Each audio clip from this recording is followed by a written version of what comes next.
अरे मुंचुन मारे रे रे एने आओ अरे चले न बे कहाँ जी बे? अरे चल न भौजी के रंग लगा दे धीच चल न बे। कौन भौजी के बे? अरे कलकत्ता वाली के बे नहीं की ले जे हो। हाँ रे चल चल चल चल चल चल अब की भौजी फेनु साखी आई है हो लागे होलिया में भी आई है। अरे वही ना कलकत्ता वाली भौजी रे। हाँ रे चला रंग चल चल चल।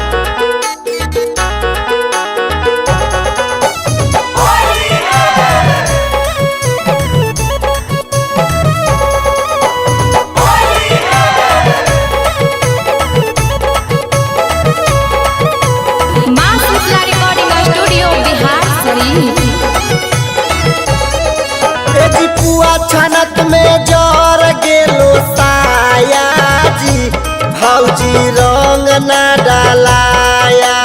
पुआ छनत में जर गेलो साया जी भौजी रंग न डालाया। यदि पुआ छनत में जर गेलो साया जी भौजी रंग न डालाया। पुआ छनत में जर गेलो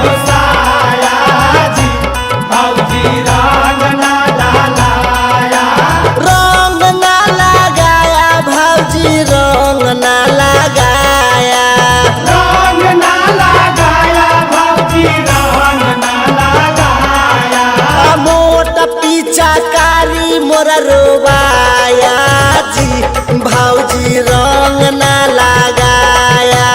पुआ छनत में जर गेलो साया जी भौजी रंग न डालाया। जरी गेलो भौजी जरी गेलो होली में साया जरी गेलो। जरी गेलो भौजी जरी गेलो होली में साया जरी गेलो। साया जरत में मुंचुनवा देखल को टुनटुनवा बुझाइल को। जरी गेलो भौजी जरी गेलो होली में साया जरी गेलो। चूल्हा तर बैठल हलखुन टांगरी पसारी। नाइला तो गाड़ी भौजी नाइला तो गाड़ी। बकसर के साया पहनले पटना के साड़ी। पटना के साड़ी भौजी पटना के साड़ी। अरे जोबाना के जरे से बचाया हो भौजी रंग न लगाया। पुआ छनत में जर गेलो साया जी भौजी रंग न लगाया।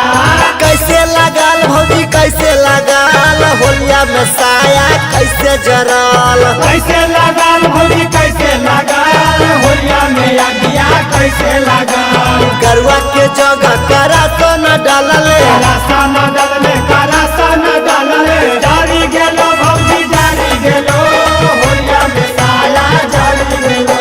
चला हखिन भौजी कमर मचका के हमारा